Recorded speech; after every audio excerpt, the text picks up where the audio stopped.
ನಮಸ್ಕಾರ ವಿದ್ಯಾರ್ಥಿಗಳೇ. ಏರ್ಫೋರ್ಸ್ ನಾನ್ ಕಾಂಬಿನೆಂಟ್ ಅಂದ್ರೆ ಯಾರ ಪೋಸ್ಟ್ ಮೂಲಕ ಅರ್ಜಿ ಹಾಕಿದಾರಲ್ಲ ಅವ್ರದ್ದು ಎಕ್ಸಾಮ್ 6ನೇ ತಾರೀಕು ಅಂದ್ರೆ 6th ಏಪ್ರಿಲ್ ಅಲ್ಲಿ ಸ್ಟಾರ್ಟ್ ಆಗುತ್ತೆ. ಸೊ ಅದಕ್ಕೆ ಒಂದು ಮಾಡೆಲ್ ಕ್ವಶನ್ ಪೇಪರ್ ನೋಡ್ಕೊಂಡ್ ಬರೋಣ. ಮಾಡೆಲ್ ಕ್ವಶನ್ ಪೇಪರ್ ಅನ್ನೋದಕ್ಕಿಂತ previous year important English and GK ಇರುವಂತ ಕ್ವಶನ್ ಪೇಪರ್ ನೋಡ್ಕೊಂಡ್ ಬರೋಣ. ಆಮೇಲೆ ನಿಮ್ಗೆ ನಾನು ಆಗ್ಲೇ ಇಂಗ್ಲಿಷ್ ಅಲ್ಲಿ ಒಂದು ವಿಡಿಯೋ ಮಾಡಿ ಹಾಕಿದ್ದೀನಿ, ಸಬ್ಜೆಕ್ಟ್ ಇಂಗ್ಲಿಷ್ ಅಷ್ಟೇ. ಆ ವಿಡಿಯೋ ನೋಡಿಲ್ಲ ಅಂದ್ರೆ ನೋಡ್ಕೊಂಡ್ಬಿಡಿ. ಹಾಗೆ ನಮ್ದು ವಾಟ್ಸ್ಆಪ್ ಚಾನಲ್ ಗ್ರೂಪ್ ಇದೆ. ಈ ಒಂದು PDF ಏನಿದೆ ನೋಡಿ, ಒಂದು PDF ನಿಮ್ಗೆ ಫ್ರೀ ಆಗಿ ನಿಮ್ಗೆ ನೋಡ್ಲಿಕ್ಕೆ ವಾಟ್ಸ್ಆಪ್ ಅಲ್ಲಿ ಸಿಗುತ್ತೆ. ಮೊದಲನೇ ಪ್ರಶ್ನೆ ಕಡೆ ಬರೋಣ ನೋಡಿ. Which is the largest state of India by area? Option A Maharashtra, B Madhya Pradesh, C Rajasthan, D Uttar Pradesh.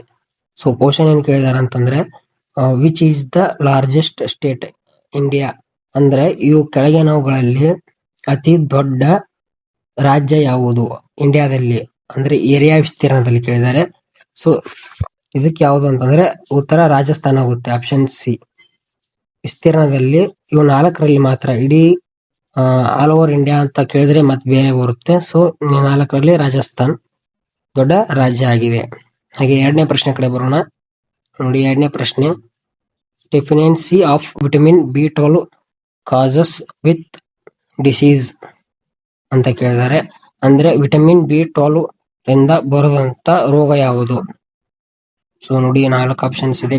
Option D ಬೇರೆ, C anaemia, B rickets, A scurvy. So ಇದಕ್ಕೆ ಆನ್ಸರ್ ಬಂದು ಆಪ್ಷನ್ ಸಿ ಆಗುತ್ತೆ, ನೋಡ್ಕೊಳ್ಳಿ.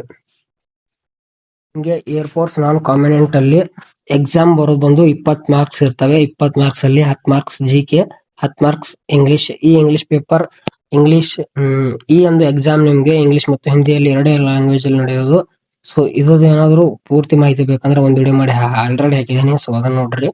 ಆಮೇಲೆ ಮೂರನೇ ಪ್ರಶ್ನೆ ಕಡೆ ಬಂದ್ರೆ, article 21 of the Indian constitution is related to ಅಂತ ಹೇಳಿದ್ರೆ ಅಂದ್ರೆ 21ನೇ ಆರ್ಟಿಕಲ್ ನಮ್ಮ ಭಾರತ ಸಂವಿಧಾನದಲ್ಲಿ ಯಾವುದಕ್ಕೆ ಹತ್ರ ಇದೆ? ಇವು 4 ಆಪ್ಷನ್ ಅಲ್ಲಿ ಅಂತ ಕೇಳ್ತಾರೆ. Option A right to equality, option B right to life and personal library, option C right to freedom, option D constitutional remedies. ಇದಕ್ಕೆ ಉತ್ತರ ಬಂದು ನೋಡ್ರಿ ಆಪ್ಷನ್ ಬಿ ಆಗುತ್ತೆ, right to life and personal library. ಇನ್ನು 4ನೇ ಕ್ವಶನ್ ಕಡೆ ಬರೋಣ. ಇದು ಸೆಂಟ್ರಲ್ ಪ್ಲಸ್ ಸಿ ಏನಾಗುತ್ತೆ ಅಂತ ಕೇಳಿದ್ದಾರೆ. What is the use of central plus C? Central plus C ಏನಕ್ಕೆ ಯೂಸ್ ಆಗುತ್ತೆ? ಇದು ಎಲ್ಲಿ ಬರುತ್ತೆ ಅಂತಂದ್ರೆ ನಿಮ್ದು ಲ್ಯಾಪ್ಟಾಪ್ ಕೀಬೋರ್ಡ್ ಇರುತ್ತೆ. ಸೊ ಅನ್ನೆಸೆಸರಿ ಲ್ಯಾಪ್ಟಾಪ್ ನಿಮ್ದು ಕಂಪ್ಯೂಟರ್ ಇರುತ್ತೆ. ಸೊ ಕಂಪ್ಯೂಟರ್ ಅಲ್ಲಿ ಟೈಪಿಂಗ್ ಮಾಡ್ತಿರ್ತೀರಾ, ಅಲ್ಲಿ ಈ ಒಂದು ಬರುತ್ತೆ ಸೆಂಟ್ರಲ್ ಪ್ಲಸ್ ಸಿ. ಅದು ಅದಕ್ಕೆ ಯೂಸ್ ಆಗುತ್ತೆ ಅಂತ ಕೇಳ್ತಾರೆ. ಸೊ ನೀವು ಒಂದು ಟೈಪ್ ಮಾಡಿರ್ಬೇಕಾದ್ರೆ ನಾವು ಹೊಡೆದ್ರೆ ಪೇಸ್ಟ್ ಮಾಡಬಹುದು, ಕಾಪಿ ಮಾಡಬಹುದು, ಕಟ್ ಮಾಡಬಹುದು, ಸೇವ್ ಮಾಡಬಹುದು. ಇದರಲ್ಲಿ ಯಾವ್ದು ಕೇಳಿದ್ದಾರೆ? ಇದಕ್ಕೆ ಉತ್ತರ ಬಂದು ಆಪ್ಷನ್ ಬಿ, ಕಾಪಿ ಮಾಡ್ಕೊಳ್ಬಹುದು. ಸೆಂಟ್ರಲ್ ಪ್ಲಸ್ ಸಿ ಅಂತಂದ್ರೆ ಆಪ್ಷನ್ ಬಿ ಆಗುತ್ತೆ. ಇನ್ನು 5ನೇ ಪ್ರಶ್ನೆ ಕಡೆ ಬರೋಣ. Satyameva Jayate is taken from which Upanishad ಅಂತ ಕೇಳಿದ್ದಾರೆ. ಸೊ ಇದಕ್ಕೆ ಉತ್ತರ ನೋಡೋದಾದ್ರೆ option B Mundaka. Okay, 6th one ನೋಡಿ. 6th ಒನ್ ಕ್ವಶನ್ ನೋಡಿ. ಪೆನ್ ಇದೆ, ಪೆನ್ ರೈಟ್ ಆಗುತ್ತೆ. ಸೊ ನೈಪ್ ಏನಾಗುತ್ತೆ ಅಂತ ಕೇಳಿದ್ದಾರೆ. ಇದಕ್ಕೆ ನೋಡಿ ಉತ್ತರ ಪೆನ್ ಅಂದ್ರೆ ಪೆನ್ ಬರೆಯಲಿಕ್ಕೆ, ನೈಫ್ ಇದಕ್ಕೆ ಕಟ್ ಮಾಡ್ಲಿಕ್ಕೆ, ಹೋಲ್ಡ್ ಥ್ರೂ ಅಂದ್ರೆ ಒಯ್ಯಲಿಕ್ಕೆ, ಗಿವ್ ಅಂದ್ರೆ ಕೊಡ್ಲಿಕ್ಕೆ. ಸೊ ಈಸಿ ಆಗಿ ಉತ್ತರ ಯಾರಾದ್ರೂ ಹೇಳ್ತಾರೆ. ಇದಕ್ಕೆ ಆಪ್ಷನ್ ಎ ಆಗುತ್ತೆ, ಕಟ್ ಮಾಡ್ಲಿಕ್ಕೆ. ನೈಫ್ ಅಂದ್ರೆ ಚಾಕು. 7ನೇ ಪ್ರಶ್ನೆ ಕಡೆ ಬಂದ್ರೆ, who is first citizen of India? First citizen of India ಯಾರು ಅಂತ ಕೇಳಿದರೆ. ಸೊ ಆಪ್ಷನ್ಸ್ ಇದರಲ್ಲಿ ಹಿಂದಿ ಟೈಪ್ ಆಗಿಲ್ಲ, ಸಾರಿ ಇಂಗ್ಲಿಷ್ ಟೈಪ್ ಆಗಿಲ್ಲ, ಹಿಂದಿ ಟೈಪ್ ಆಗಿದೆ. ಇದಕ್ಕೆ ಉತ್ತರ ಆಪ್ಷನ್ ಬಿ ಆಗುತ್ತೆ. ಸೊ ಇಲ್ಲಿದೆ ನೋಡಿ, ಆಪ್ಷನ್ ಬಿ ಆಗುತ್ತೆ. 8ನೇ ಪ್ರಶ್ನೆ ಕಡೆ ಬರೋಣ. When was GST implemented in India ಅಂತ ಕೇಳಿದ್ದಾರೆ. GST ಅಂದ್ರೆ 2015, 16, 17, 18 ಕೇಳಿದ್ದಾರೆ. ಇದಕ್ಕೆ ಉತ್ತರ ಆಪ್ಷನ್ ಸಿ ಆಗುತ್ತೆ, 2017ರಲ್ಲಿ. 9ನೇ ಪ್ರಶ್ನೆ ಕಡೆ ಬಂದ್ರೆ which part is called the brain of CPU? ಅಂದ್ರೆ ಕಂಪ್ಯೂಟರ್ ಒಳಗೆ ಒಂದು CPU ಇರುತ್ತೆ, ಅದನ್ನ ಯಾವ ಭಾಗದ ಬ್ರೇನ್ ಅಂತ ಕರೀತಾರೆ CPU ನ? ALU ನ ಕರೀತಾರೋ, CPU ಕರೀತಾರೋ, ಮೆಮೊರಿ ಕರೀತಾರೋ, ರಿಜಿಸ್ಟರ್ ಕರೀತಾರೋ? ಇದಕ್ಕೆ ಉತ್ತರ ಆಪ್ಷನ್ ಎ, ALU. ಸೊ ಇದನ್ನ ಕರೀತಾರೆ. 10ನೇ ಪ್ರಶ್ನೆ ಕಡೆ ಬಂದ್ರೆ ದ ಡಿಸ್ಕವರಿ ಆಫ್ ಇಂಡಿಯಾ ಅನ್ನೋದನ್ನ who is the author of the Discovery of India? The Discovery of ಇಂಡಿಯಾದ ಆಥರ್ ಯಾರು ಅಂತ ಕೇಳಿದ್ದಾರೆ. ಸೊ ಮಹಾತ್ಮ ಗಾಂಧೀಜಿ, ಜವಾಹರ್ಲಾಲ್ ನೆಹರು, ಸುಭಾಷ್ ಚಂದ್ರ ಬೋಸ್, ಡಾಕ್ಟರ್ ಅಂಬೇಡ್ಕರ್, ಇವರಲ್ಲಿ ಯಾರಂತ ಕೇಳ್ತಾರೆ. ಆಪ್ಷನ್ ಬಿ ಆಗುತ್ತೆ, ಜವಾಹರ್ಲಾಲ್ ನೆಹರು ಅವರು ಇದಕ್ಕೆ ಆಥರ್ ಆಗಿರುತ್ತಾರೆ. 11ನೇ ಪ್ರಶ್ನೆ ಕಡೆ ಬರೋಣ. ಇದು ಟೆನ್ಸಸ್ ಆಗಿರುತ್ತೆ.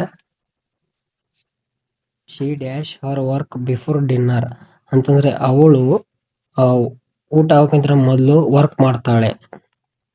ಏನ್ ಮಾಡ್ತಾಳೆ? ವರ್ಕ್ ನ ಹೇಗ್ ಮಾಡಿದ್ಲು? ಸೊ ನೋಡಿ, ಫಿನಿಶ್ಡ್ ಅಂತ ಇದೆ, ಹ್ಯಾಡ್ ಫಿನಿಶ್ಡ್, ಫಿನಿಶಿಂಗ್ ಅಂತ ಇದೆ. ಸೊ ಇದಕ್ಕೆ ಉತ್ತರ ಬಂದು ನೋಡಿ, ಹ್ಯಾಡ್ ಫಿನಿಶ್ಡ್, ಬಿ ಆಗುತ್ತೆ, option B. She had finished her work before dinner. ಆಮೇಲೆ 12ನೇ ಪ್ರಶ್ನೆ ಒನ್ ವರ್ಡ್ ಸೂಟೇಬಲ್ ಸಬ್ಸ್ಟಿಟ್ಯೂಷನ್ ಅಂತ ಇದೆ. ಸೊ 12ನೇ ಪ್ರಶ್ನೆ a person who cannot read or write ಅಂತ ಇದೆ. ಅಂದ್ರೆ ಒಬ್ಬ ವ್ಯಕ್ತಿ, ಅವನಿಗೆ ಓದ್ಲಿಕ್ಕೂ ಬರಲ್ಲ, ಆಮೇಲೆ ಬರೆಯಲಿಕ್ಕೂ ಬರಲ್ಲ.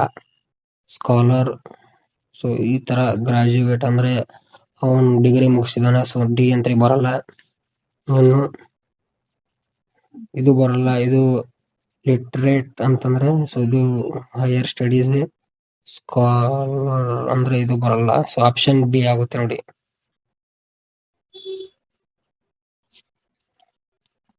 ಇನ್ನು 13ನೇ ಪ್ರಶ್ನೆ ಕಡೆ ಬಂದ್ರೆ, okay, choose the correct spelling.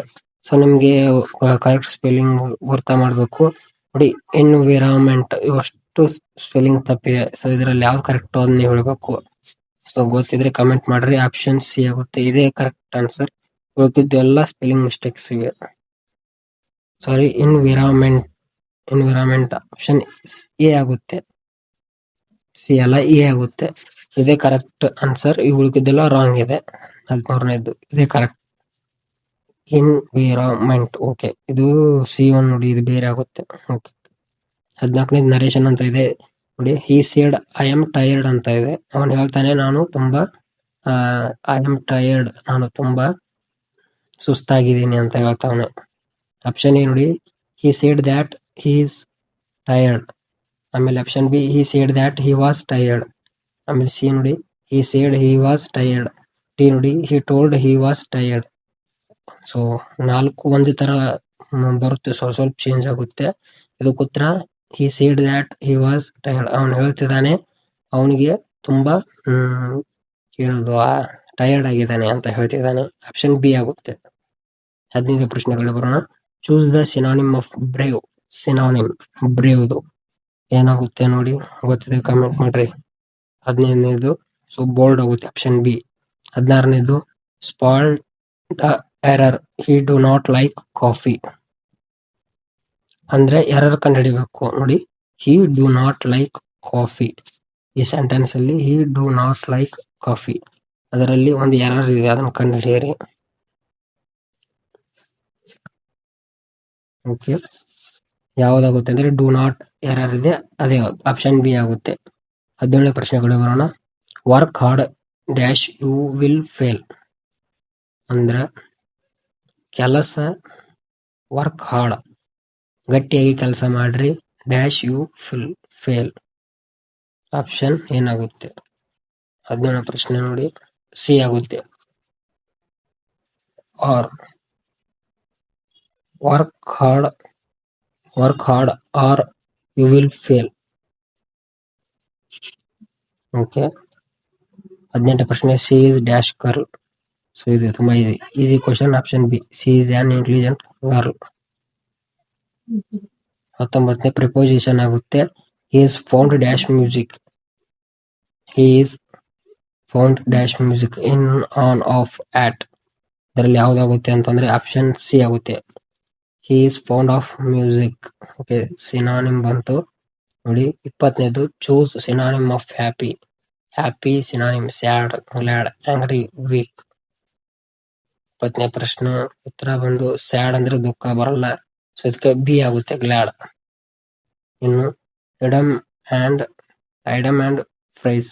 A piece of cake means ಅಂದ್ರೆ ಅ ಪೀಸ್ ಆಫ್ ಕೇಕ್, ಒಂದ್ ಕೇಕ್ ಅಲ್ಲಿ ಒಂದ್ ಪೀಸ್ ಇದ್ದಾರೆ ಮೀನ್ಸ್ ಅಂತ ಕೇಳಿದ್ರೆ very easy, very hard, very costly, very big. So ಇವು ಜನರಲ್ ನಾಲೆಜ್ ಅಲ್ಲಿ ಬರುವಂತದ್ದು 21ನೇ ಪ್ರಶ್ನೆ ಉತ್ತರ ವೆರಿ ಈಸಿ. ಆಮೇಲೆ ನಿಮ್ಗೆ ಇದೊಂದು ವರ್ಕ್ ಅಂತ ತಿಳ್ಕೊಳ್ಳಿ, ಕಾಮೆಂಟ್ ಹಾಕ್ರಿ ಗೊತ್ತಿದ್ರೆ. ಸೊ ಇದ್ರ ಉತ್ತರ ನೀವೇ ಹಾಕ್ಬೇಕು. ಈ last question, active and passive voice. Ram wrote letter ಅಂತ ಇದೆ. A letter is written by Ram. So option A. Option B. A letter was written by Ram. A letter written by Ram. Ram was written a letter. So 4 option ಅಲ್ಲಿ ಯಾವ option ಬರುತ್ತೆ ಗೊತ್ತಿದ್ರೆ comment ಹಾಕ್ರಿ. So ಇಲ್ಲಿ ಒಂದು English ಮತ್ತು GK ಮುಗೀತು. ಇನ್ನು ನೆಕ್ಸ್ಟ್ ಮುಂದೆ ಮತ್ತೆ ಮಾಡೋಣ. ಈ ಒಂದು PDF ಅಲ್ಲಿ ಸೊ 2 ತರ ಅಂತಂದ್ರೆ ಒಂದು ಮಾಡಲ್ ಕ್ವಶನ್ ಪೇಪರ್ ಇದೆ, ಆಮೇಲೆ ಇನ್ನೊಂದು ಸೆಟ್ 3 ಅಂತಂದ್ರೆ ಇಂಗ್ಲಿಷ್ ಕ್ವಶನ್ ಪೇಪರ್ ಇದೆ. ಸೊ ಇಂಗ್ಲಿಷ್ ಅಷ್ಟೇ ಇದರಲ್ಲಿ. ಸೊ ಈಗ ನಾವೇನ್ ನೋಡಿದ್ವಲ್ಲ 22 ಪ್ರಶ್ನೆ, ಇದರಲ್ಲಿ ಇಂಗ್ಲಿಷ್ ಪ್ಲಸ್ GK ಎರಡೂ ಇದೆ.